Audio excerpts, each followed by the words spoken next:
வலிமை வேண்டும் என விழிவும் வேண்டும் என அச்சம் தவிர்ப்போமடா அச்சம் தவிர். அச்சம் தவிர்.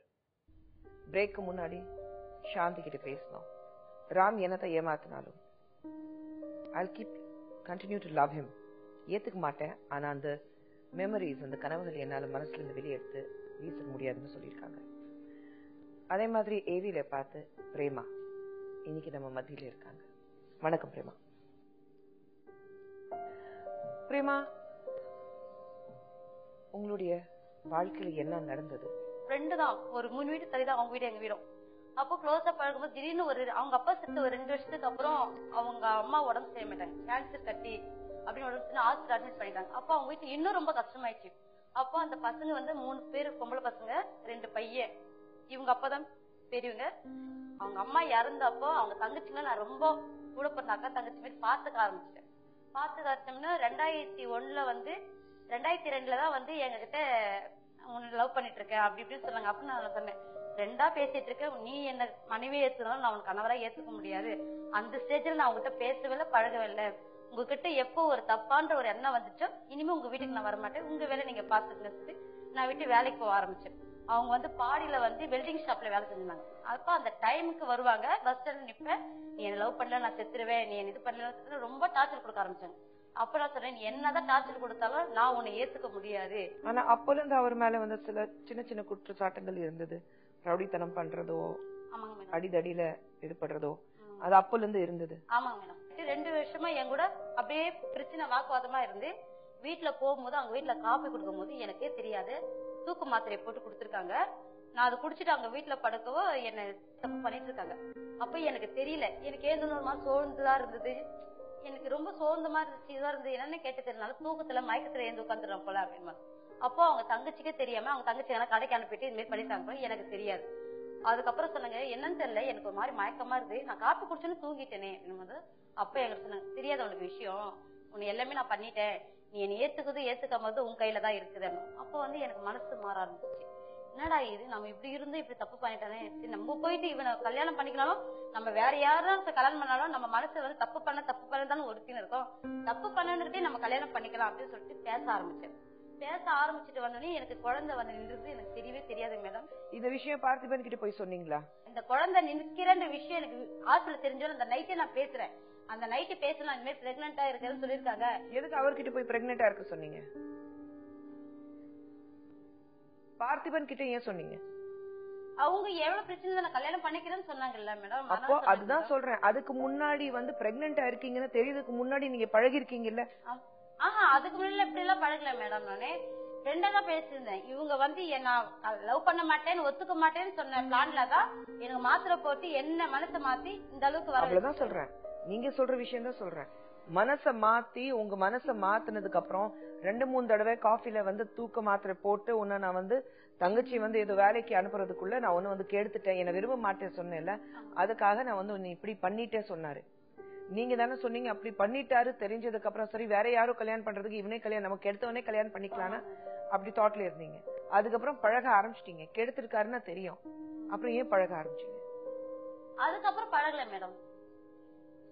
அதுக்கப்புறம் பழகல, குழந்தை நின்ன பிறகு விஷயம் தெரிஞ்சு அதெல்லாம் அவங்க பேசல. நான் அப்புறம் மாமா கேட்டது பிறகு ஆமா மாமா ஒத்துன்னு இவங்க கல்யாணம் பண்ணிக்கலாம் சொல்லிட்டு இவங்க தான் மேடம் பஞ்சாயத்து பண்ணாங்க.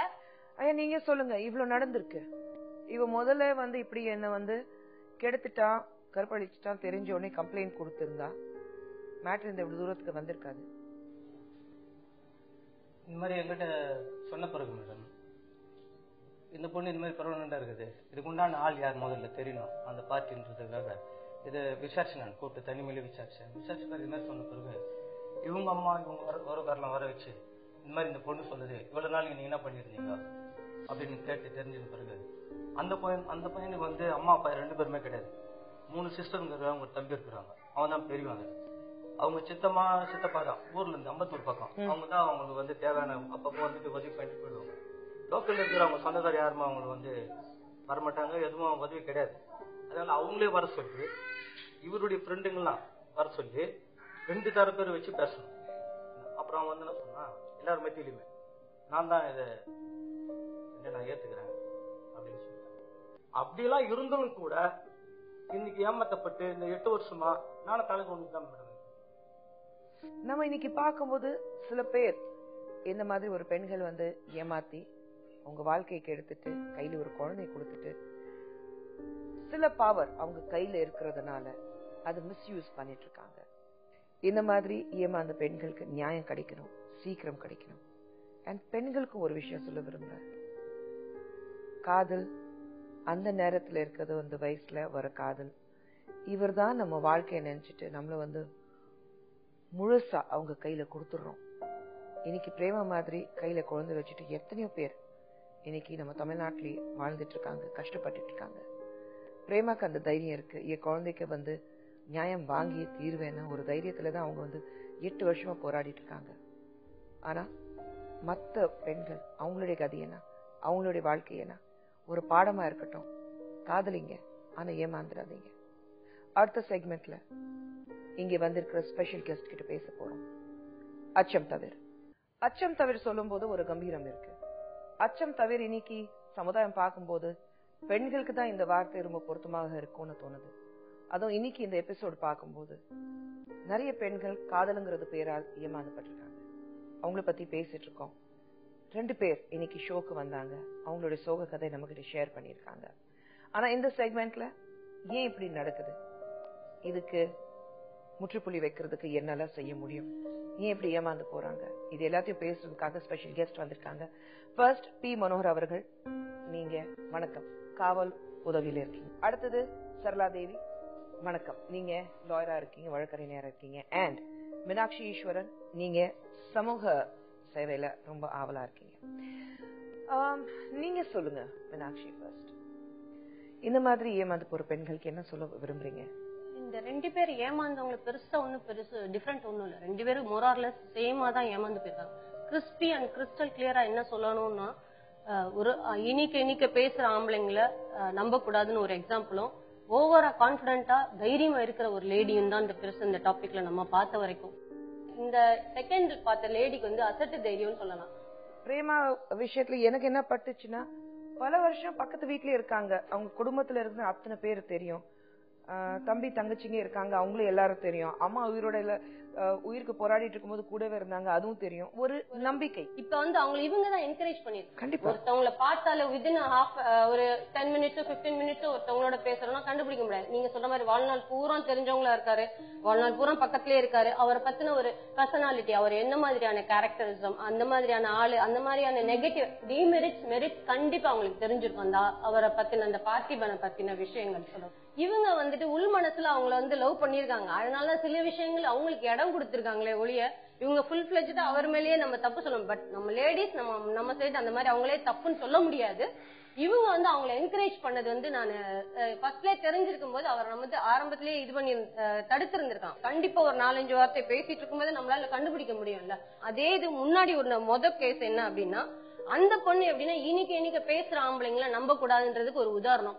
ஜென்ஸ் பொதுவா வந்து பேசாத ஆம்பளைங்களை நம்பிடலாம், பேசுற ஆம்பளைங்களை தயவு செய்து நம்பாதீங்க லேடிஸ். ஏன்னா யார் ஒருத்தவங்க இனிக்க பேசுறாங்களோ அவங்க கண்டிப்பா ஏதோ ஏமாத்த வராங்கிறதா அர்த்தம்.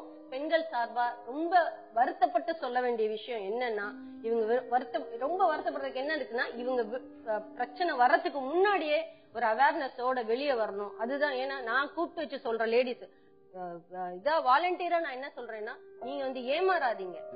சாந்தி தங்கச்சி, அந்த தங்கச்சி இதுல நீங்க பாத்தீங்கன்னா, எனக்கு மாதிரி இதுல போலீஸ் அல்லது சட்டம் கட்ட எதுவுமே கிடையாது. கிளியர் கட்டா சைக்காலஜிக்கலா அந்த பையனுக்கு ஒரு அஃபெக்ட் ஆயிருக்கு. கிளியர் கட்டா பாருங்க, ஒரு கவுன்சிலிங் கொடுங்க, கூட்டிட்டு போய் சைக்காலஜி கூட்டிட்டு போய் வேணா போலீஸ் ஸ்டேஷன் நம்ம கொடுக்கலாம், கம்ப்ளைண்ட் கொடுக்கவே மாட்டாங்க, கொடுக்க மாட்டாங்க. கொடுத்தாலும் போட்டோ காமிங்கன்னு சொன்னதுக்கு யோசிச்சு கொடுங்கன்னா காமிக்க மாட்டேன்ட்டா.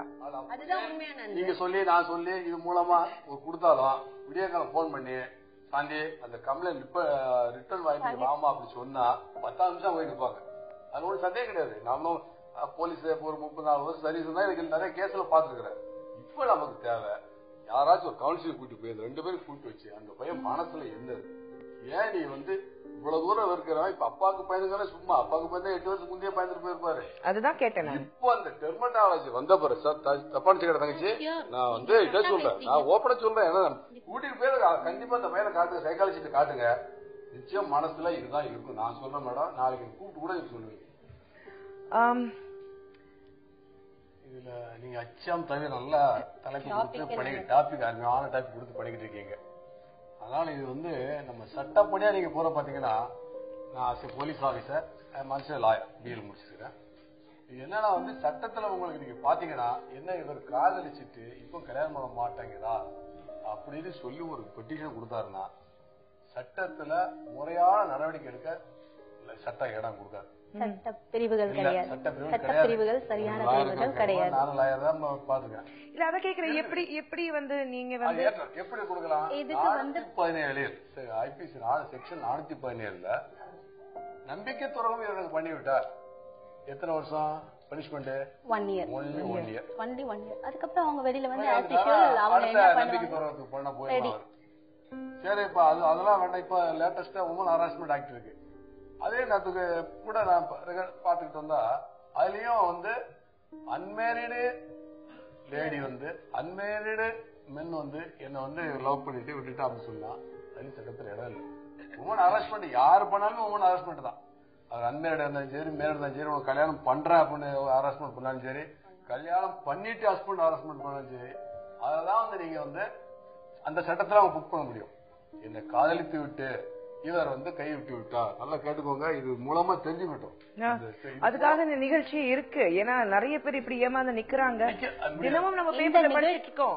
இந்த நிகழ்ச்சி வந்ததுக்கு அப்புறம் நிறைய பேருக்கு ரிசல்ட் நிறைய கிடைச்சிருக்கு. கண்டிப்பா. ஏன்னா ஏமாந்ததுக்கு அப்புறம் வந்து ஒருத்தனை காதலிச்சு அப்புறம் வந்து ஒரு காவல்துறை கிட்ட போய் நின்னு, இவன் என்ன காதலிச்சு கெடுத்துட்டு ஏமாந்துட்டான், நான் இவர் கூட வந்து ரொம்ப நெருக்கமா வந்து 2 வருஷம் பழகிட்டேன், ஆனா இப்ப வந்து கல்யாணம் பண்ணிக்க மாட்டேங்கிறான். அதுக்கு அவங்களை காப்பாற்றுறதுக்காக எந்த சட்டமும் இல்ல. அவ்வளவுதான். அது வந்து அது நினைச்சு பாருங்க, எவ்வளவு வந்து 1 வருடம் தான். அந்த 1 வருடம் கூட அவன் பெயில எப்ப வேணாலும் வெளியில வரலாம்.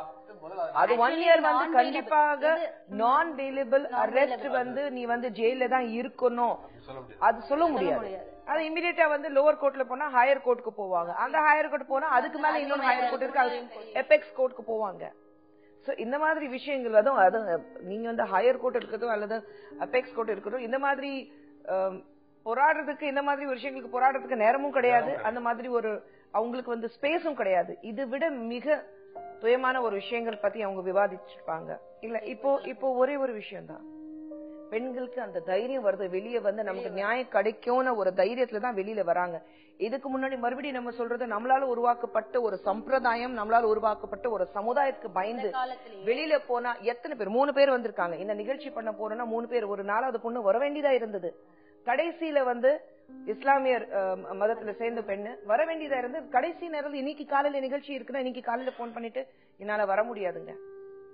பயம், வெளியில முகம் காட்டுறதுக்கு பயம். இந்த சமுதாயம் நம்ம பத்தி என்ன சொல்லும், நாளைக்கு நமக்கு ஒரு வாழ்க்கை கிடைக்குமா, அந்த ஒரு பயம். அது இந்த சமுதாயத்துல நம்ம பேருக்கு எடுத்துரும், எல்லாருக்கும் இப்படி ஏமாந்துருக்கும்னா நம்ம முகம் எல்லாருக்கும் தெரிஞ்சிடும். இந்த மாதிரி ஒரு பயத்துல தான் நிறைய பேர் வாழ்ந்துட்டு இருக்காங்க. இங்க வந்து உங்களுடைய வியூஸ் ஷேர் பண்ணீங்க, தேங்க்யூ வெரி மச், நன்றி. இந்த நிகழ்ச்சியில பாத்தீங்கன்னா நிறைய பெண்கள் வந்து அவங்களுடைய துக்கத்தை வெளிப்படுத்திருக்காங்க, எப்படி ஏமாந்துப்பட்டாங்க. இந்த நிகழ்ச்சி மூலமா எல்லா ஆம்பளைங்க ஏமாத்த போறாங்கிறது கிடையாது. கண்டிப்பாக நிறைய பெண்களுக்கு நல்ல வாழ்க்கை கிடைச்சிருக்கு. நிறைய பெண்கள் வந்து காதலிச்சு கல்யாணம் பண்ணி இன்னைக்கு சந்தோஷமா வாழ்ந்துட்டு இருக்காங்க. And one of the finest example உங்க முன்னாடி நான் உட்கார்ந்திருக்கேன். சோ ஐ திங்க் எல்லாரும் ஏமாந்த உங்களுக்கு கிடையாது. வாழ்க்கையில நம்ம வாழ்க்கை எப்படி நம்ம கையில இருக்கோ அதே மாதிரி வந்து அது முழுசா இன்னொருத்தர் கையில கொடுத்துட்டு ஏமாந்து போறதை விட, there is something which belongs to you. உங்களது சொந்தமானது சில விஷயங்கள் இருக்கு, அதுதான் உங்களுடைய வாழ்க்கை. பகிர்ந்து கொள்ளலாம், ஷேர் பண்ணலாம், முழுசா இன்னொருத்தர் கையில மட்டும் கொடுக்க கூடாதுன்னு சொல்லுவாங்க. This is not anything against men, but நிறைய ஆம்பளைங்க ஏமாத்திட்டு இருக்காங்க. அவங்களுக்கு ஒரே விஷயம் சொல்ல போறேன், சட்டம் இருக்கட்டும், சட்ட ரீதியாக உங்களுக்கு தண்டனை கிடைக்கிறதுக்கு வாய்ப்பு இருக்கு, அது எல்லாமே இருக்கட்டும். ஆனா யாருக்கும் பயப்பட வேண்டாம், உங்க மனசாட்சிக்கு மட்டும் பயப்படுங்க. நீங்க செய்வது நியாயமா? இன்னைக்கு வந்திருக்கிற பிரேமா, சாந்தி, இந்த மாதிரி எத்தனையோ பெண்கள் ஏமாந்து போயிருக்காங்க. அவங்களுக்கு நீங்க செய்யற துரோகம் நியாயமானதா? கண்ணாடி பார்த்து, உங்க முகம் பார்த்து, what I'm doing is right, என் மனசாட்சிக்கு நான் வந்து சுத்தமா இருக்கேன் அப்படி தோணிச்சுன்னா I'll be be happy. But நிச்சயமாக அந்த மாதிரி இருக்கிறதுக்கு வாய்ப்பு இல்லை. இன்னைக்கு நிறைய பேர் இங்க வந்து பேசியிருக்காங்க, அவங்க எல்லாருக்கும் நன்றி. அடுத்த வாரம் மறுபடியும் இந்த மாதிரி ஒரு ஸ்ட்ராங் இஷ்யூ எடுத்துட்டு உங்க முன்னாடி வர போறேன். Good night. அச்சம் தவிர.